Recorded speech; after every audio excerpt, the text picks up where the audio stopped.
All right, let's do it. Welcome back, everybody, or we're saying just welcome because this is our new podcast. So hi, Avram. It is. Hello. Welcome, everybody. This is our new venture. It's the Love Explained playlist podcast on Spotify. We basically, over the series of our last podcast, which is called Pop Parenting, kept getting sidetracked, talking about music, talking about soundtracks, talking about songs. And we kept joking, sort of joking about, it'd be great to do a podcast where we really get to geek out on music. And so here we are. So we are beginning this podcast, the idea being, we are going to take songs that we love, maybe some songs that we hate, songs from recommended from you as listeners, and use them as jumping off points to understand love, dating, marriage, divorce, breakups, relationships in the 21st century. So Avram, just so people know, like, we're not coming at this totally from nowhere. Avram, maybe you could say a little bit about your music background and also a little bit about your work now. Sure. I started playing guitar late in my life, but very soon after played in bands in Montreal. The most well-known band, Slaves on Dope, left that band, and then they moved to LA and they were signed to Ozzy Osbourne, Sharon Osbourne's label at the time. Did quite well in the States. They still tour and play. Played in a few art punk bands in Montreal, and ended up writing music for an award-winning NFB film called Le Méchant Trip, Exiles from Lotus Land. And I don't do music that much anymore, but I use lyrics in my practice, movies and lyrics in my practice to highlight, certain theoretical concepts. And I just find pop culture is a great way to do that with clients. And so this podcast is sort of a natural outgrowth of how I work with my clients anyway. And that's my background with music. Awesome. What about you? I know that you were the backup singer, or you were a lead singer. You also. No, I was, as a teen was wont to do when you think you're immortal and can do anything. I ended up as the lead singer of a band, which, interestingly enough, kind of noting my involvement in the Jewish community and faith-based communities now, the band was called The Faith.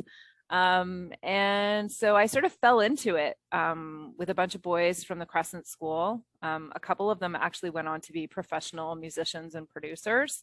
But I was that, goth chick that could sing and like to perform. And so I ended up there with them. We did a bunch of Battle of Bands all over the city. But really from there, it came out of my love for music. It came out of my, adoration for that scene. And I really moved into most of the money that I spent, when I started working, when I was like 13, 14, all the way through until my 20s, most of the money that I spent, other than just, life stuff, was on seeing live shows. That was one of the things that I loved to do the most, was going to live music and having that experience. It really just came out of my love for music, and which is ongoing. And I wouldn't say I'm a connoisseur. I would definitely say I love all kinds of different music, which is kind of interesting. I don't sort of stick to one genre.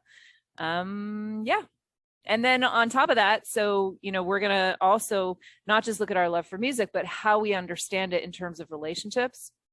The work that I do is also as a spiritual and wellness educator, as a coach, and as a change facilitator, and working with people like, one-on-one and in groups. But Avram, maybe you can say a little bit about the type of therapy that you do with people. Avram has a very packed practice here in Toronto. I think you have a 6-month waiting list or something like that. But what I don't like thinking about the time frame because does that make it gets you me feel anxious. pressured? It gets me anxious. But what kind of therapy do you practice? And really, I've learned so much from this perspective that you bring to relationships. Well, I struggled with a pretty severe case of commitment phobia throughout my 20s and early 30s. Read every book that I could. I used to, no joke, I used to sit in Chapters Indigo, the bookstore here in Canada, and I would do this every weekend. I would sit in the floor and I would have 14, 15 books on the floor. I'd choose a corner of the bookstore and I would just be like rifling through the books looking for anything to help me. All the books had, all the ideas were sound ideas. At that point, I had my master's in social work and I was working as a therapist, but nothing really stuck. It all sounded good, but nothing really stuck until I discovered a book in Vancouver. I get into this more in my first book, a book by a man named Dr. David Snarch called Passionate Marriage. And it's just one of those fortuitous events. I was in the right place at the right time with the right book, and it changed the trajectory of my personal life. A year after reading the book, I met my then girlfriend, now wife. I made a promise to myself that if I can stay married for more than 4 months, I will give back to people who struggle with commitment. And so my first book was sort of a love letter in a way to David Snarch's book. And then my wife and I co-authored a workbook. And then my third book was co-authored with my late supervisor for therapists. And these days, really, I do a lot of family therapy, a lot of couples therapy, but I also do a lot of family therapy. So sibling stuff, parental child stuff, and I have I guess a subspecialty in adolescent mental health. And that's me. And for those who haven't seen your books, Avram's first two books, the first one's called Learning to Commit. The best time to work on your marriage is when you're single. It's actually one of the books that I give to tons of my clients, and I recommend it all the time to people. And his second book with his wife is called It Takes More Than Love. And I think, just hearing that title can be triggering in the best way possible. So if you get a chance to check them out, I totally, totally recommend them. Okay, so let's jump into what we're actually going to do in the podcast. So this podcast, we are going to take songs and sort of riff on them as a way to start to understand love in the 21st century as best we can. And we are starting out as per vote. We sort of put it out. I know, for those of you who call Facebook Mom Book these days, I did put it out on Facebook and asked people to vote. We gave, I think, a list. I think we gave 20 songs that we thought would be good. But we gave people the option to add songs. So we ended up with like 75 songs on the list that people were voting on. But out of those 75 songs, this was the one that rose to the top in terms of what people, love about it, in terms of what they'd like. Landslide. So the song is we're Landslide. Going to talk about Landslide by Fleetwood Mac. So, yep. Okay. Want to give us a 1-2 on it? Well, we have to start with a warning. Right. And I think this warning is important because all of us, all music lovers, have not just an affinity for music, but there's a mystique to it, and it really is the soundtrack to our lives. Like, Ellie, I don't know what I've learned a little life hack here. I'll share on this podcast. If you want to associate a new event you're doing with the soundtrack, be very careful about the music you're playing. So for example, let's say you're going to Turkey for the first time on a trip and you going to the airport, be very careful about the music that's playing. Because if you're playing a song you don't like while you're in the airport it will attach to your memory. So I have learned to choose my soundtracks carefully when I'm doing a major event or something big is happening in my life. And what ends up happening is it like glumps on, like it connects to the event. And then whenever you hear that, it's like smelling a bakery. It brings back the memory in a very visceral way. So at risk of ruining those very powerful memories, a little bit of a warning here about dissecting songs and music. And this is from Irving Yalom, Dr. Irving Yalom. He calls himself an existential psychiatrist. Some people say he's our generation's Freud. He lives in San Francisco. I think he's in his early 80s. Many, many books he's written. This one is from a book called Love's Executioner. Quote, I do not like to work with patients who are in love. Perhaps it is because love and psychotherapy are fundamentally incompatible.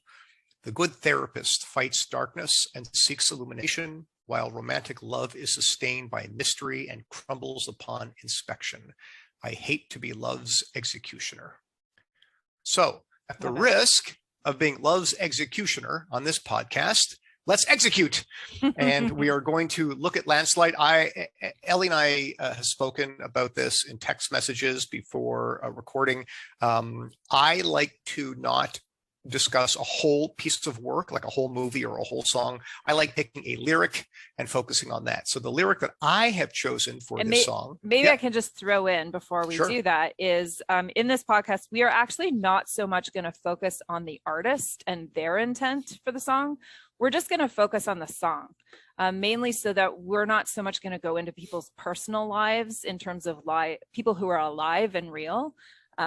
We discussed this before we began the podcast, where, there's a Jewish idea of lashon hara. You don't want to talk about people's lives, especially if they're real people. It's one thing to talk about characters in a movie. It's another to talk about people who are actually real. So, but what we are going to focus on is really the thing that moves us the most. It's the melodies, it's the lyrics, it's the song itself and how it speaks to us. So that's sort of one of the ways that we're going to talk about these songs. So sorry to interrupt. Go for it. Please tell us, what are we looking at?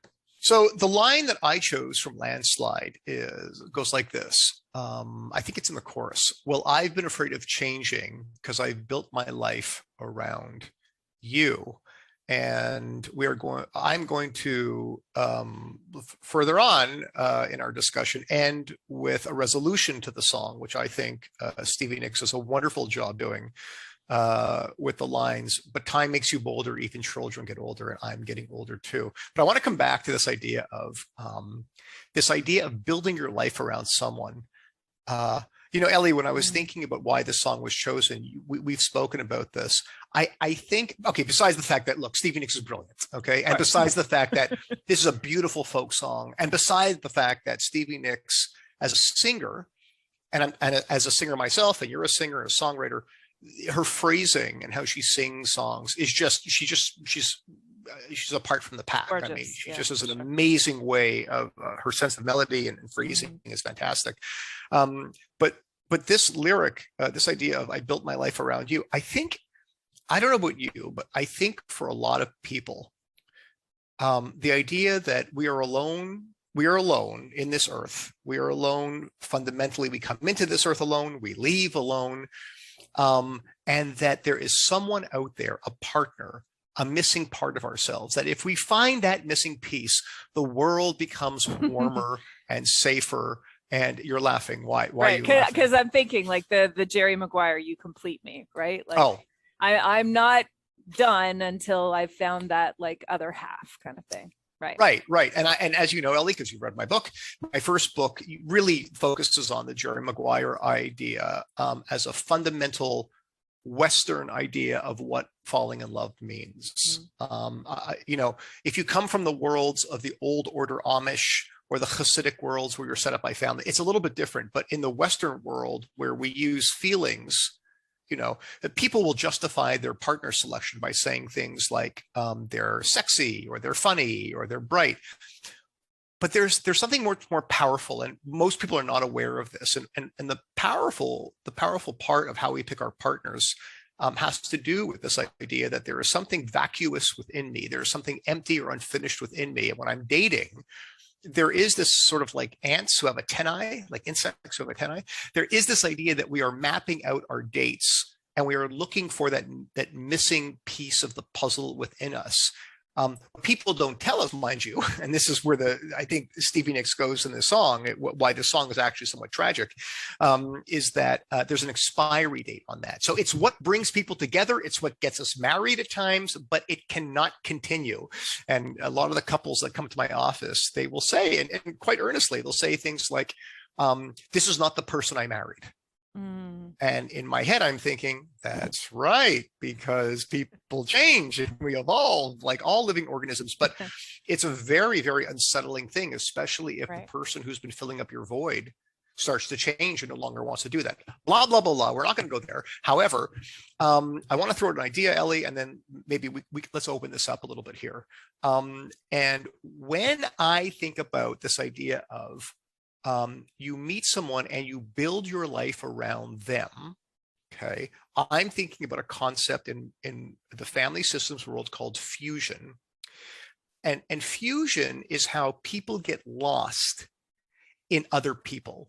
And what I mean by get lost is we blend like think of when you're on a date, you're on a date, maybe you're on your 5th date and it's really working well, right? It's really working well. And so you make a comment on the 5th date about, let's make something up here. You like a certain politician and the person across from you makes a face like, ugh.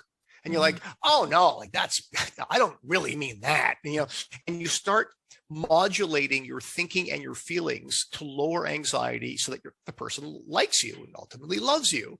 And there's this exchange of cells in a way so that we work well together and we blend together.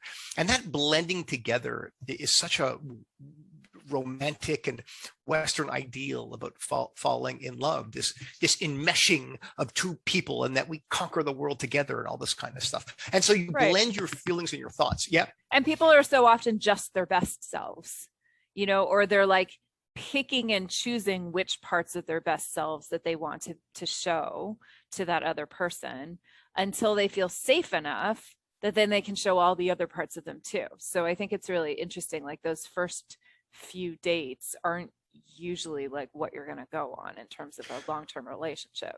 It's interesting, right? You would think that would be true. At least it sounds very reasonable. But there is an observation in the work that I do. This comes from Dr. Murray Bowen's observations about marriage, the guy who created family systems theory. He said that the most open we are is during courtship, and then it's all downhill. So he essentially said that what ends up, and we're not going to get into it all now. I think that there'll be plenty of other songs to look at this set, but I find that to be true for a whole bunch of reasons. Suffice it to say that we fuse at the beginning, and here's what happens. It lowers anxiety. And if you think about people who are in love, what Dr. Yalom calls, what is it? Romantic love is sustained by mystery and crumbles upon inspection. It's the mystery of being with someone, and the sun shines brighter, and the magic and all that kind of stuff. And you know what it does? At least Elliot did this for me when I used to date. It lowers anxiety. I feel better. I feel better with this brand new person in my life. Everything's a bit better. But, and here's the big but, here's the big but, and this is where the Stevie Nicks song, this is where Landslide has a shadowy part to it. You have to sacrifice parts of yourself in the process. For the fusion to work, you have to sacrifice. What do I mean? You hold back on certain things. You don't say certain things, and you build your life around someone else's expectations and needs. And that's her line. I'm afraid of changing because I built my life around you. You see, if someone builds their life around for themselves, right? I build a life for me, right? Not for you, right? Well, then changing, the only person I have to be accountable to is me. Right. But if I build my life around your needs and feelings, well, now I have to take into account how you're going to react, how you're going to be, and me. And that gets complicated. It makes the change process much more challenging. But I think we all do it in the beginning. And that's why I think that line really resonates. I want to bring in something, but before I do you see that? Do you see that process of people who fall in love? Their focus is on their prospective partner, and that they start cultivating their life around the person they are either infatuated with or falling in love with. Yeah, I think for sure, all of us have experienced that. And also, I definitely see it. I also wonder though, because I don't think what you're advocating is that you don't do any of that, right? Because I think it's inevitable that when you find somebody that you connect with, that you're going to figure out how to accommodate. You're going to figure out, how does this work? Because you can't just be self-focused, completely self-focused. That's not the idea. But if you put the locus of like your stability on the other person, meaning I'm only okay if the other person is okay with me. That's a great way of putting it. Then you're That's a running great way into of putting it. all kinds of trouble. Yeah, it's the sort of thing, Ellie, that, you know, if you and I are talking and let's say they're 6 inches apart from each other, you're standing on your 2 feet and I'm standing on my 2 feet. But imagine if we leaned on each other so that you're propping me up and I'm propping you up. And there's something about that propping each other up that is very stable, meaning that like I feel supported by you. Well, the minute you move 1 centimeter, I topple to the ground. Okay. A lot of relationships are built upon these two people who previously were standing on their own 2 feet, more or less, like, you know, they've been getting on with their lives. But what happens is they slowly start to lean on each other and they prop each other up in certain ways. And it makes it very warm. And there's an intimacy with that. It also makes it very precarious when one starts to evolve and needs to change. And the landslide, I mean, at least this part of the song, it is quite clear that when you're young and you are looking for someone to complete you, you are looking to lean on someone. You are not looking to stand on your own 2 feet. You are looking for that yearning of enmeshment and fusion and this sort of a thing. Anyway, so that's my thoughts about that. I do got to share this one line. I got to share it, Ellie, because I was so excited when I saw it. And by the way, this is just synchronicity here, or happenstance, whatever you want, you know. Without getting into too many details, I heard this at work. Someone made a comment to me, not a Jewish person. They made a comment and they said something like, you know, I don't know what the expression is. They said something, look, if I'm not for myself, who's going to be for me? And I said to them, do you know where that comes from? And they're like, no, I heard it somewhere. I'm like, so I start Googling, because I'm like, I know it had to come to me. And I realized it was Precarious, Ethics of Our Fathers, which is from the Talmud, Rabbi Hillel. And so the full line is, if I am not for myself, who is for me? When I am for myself, what am I? And if not now, when? And in a way, this line from the Talmud, the oral law in Judaism, this line is sort of the antidote to building your life around someone or fusing into one. Because who's going to advocate for oneself? Who's the best person to sort of advocate for one's life goals and thoughts and feelings? You know, young people will say, well, if you loved me, you would. If you loved me, you would. Well, I think that is a very young, I would even say immature way of thinking. And it's a big risk, by the way, and I don't just mean your lover. I mean your mother, your father, your siblings, to outsource being for yourself to other people. That's a dangerous gamble. That, you know, even if it is your parent or your sibling, that they're going to do the best job. And I think, I don't know, maybe I'm missing something. You let me know. This line from the Talmud seems to suggest that you have to advocate for yourself. You're the one who has to find your own stability to be stable in this world. Do you hear something different in that? In that saying? I think there's a lot, of course, with anything Talmudic or text and basic, you know, in Torah, there's also always multiple ways that you can view something. But I definitely think I would say 2 pieces. One would be, if you're not advocating for you, why do you expect anyone else to do it?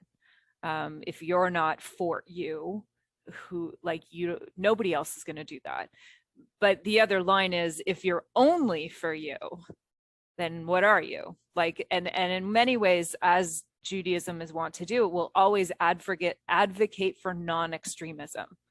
And I think it really fits with what we're talking about, because love doesn't exist in extremes, right? It's like when you're, like you say, when you're totally fused with somebody, like you're not for you, you're only for the relationship. Or if you're only for you and not for the relationship, that's like not where you're going to find the relationship, which is so interesting when you think about it in that light. Well, and this comes out, we talked about this in our previous podcast, and we'll have more opportunities in other podcasts, but this idea that there are these two life forces in human beings, that we are driven to be together and we are driven to individuate and be our own selves. And that tension never goes away. You know, Ellie, you said something before I was thinking about, you said, Avram, you're not advocating for X, Y, and Z. what I try to do when I think about these things is I'm not advocating for any position. I'm just trying to share observations about how humans function. Mm, What you do about it is up to you. right. That's what I tell my clients. They'll say, so are you saying I should punish my son? And I'll say, I'm not saying what you should do about anything. What I Right. am saying is that you and your husband seem to be having a problem and you're focusing on your kid. I don't know what you want to do about that, but I'm just sharing you're caught in what we call a triangle, and we're not going to get into that now. Right. So all I'm saying is that Stevie Nicks, in writing these words, is putting forward an idea that when you orient yourself outside of yourself to your lover and you build your life around the person that you are in love with, it feels warm and it makes you feel safe and it makes you feel less anxious. It also puts you in a very precarious position when one or Right. other changes. And there's only one guarantee in life. Well, no, there's a few. What is it? It's Death, taxes, death, taxes, death, and here's the and third. change. Yeah, Exactly. And the that's right. third is that the person you are when you're dating at 25, 39, 44 is not going to be the same person at 49, 55, 60. And so the only guarantee in marriage, more or less, is that at some point you are going to roll over at 2 a.m, look at your partner and go, you are not the person that I married. That is a guarantee. Right. In the movies, it's a tragedy. In real life, it's an opportunity to grow. Having said that, now let's move on to the last little stanza here, which I think is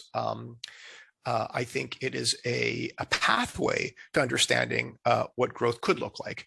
So Stevie Nicks says, time makes you bolder, and even children get older, and I'm getting older too. This idea, I think, how I understand these lyrics, is that, you could look young.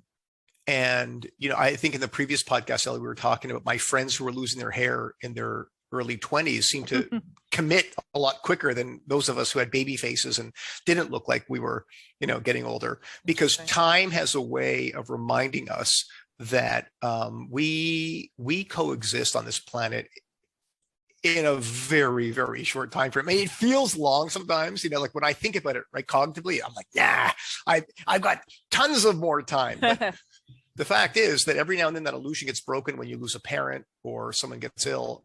And I think what Stevie Nicks is suggesting here in these lines is that, look, I have been building my life around someone, but every birthday that comes, every wrinkle that I get, every year that passes, I'm getting older and I have choices I have to make. And it sounds like where she's going with this is when the landslide hits, right? It's an opportunity to grow past the very warm, but I would say regressive idea of I'm going to continue to build my life around you and sustain myself through you.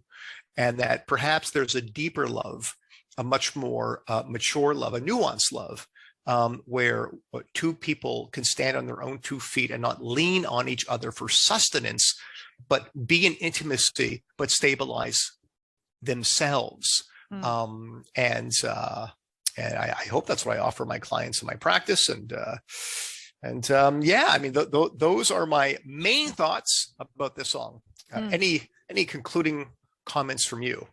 I mean, I think it's just so interesting that she's putting together the idea of being older and bolder. I think that she's, referencing that with maturity comes a more grounded, choice-based life.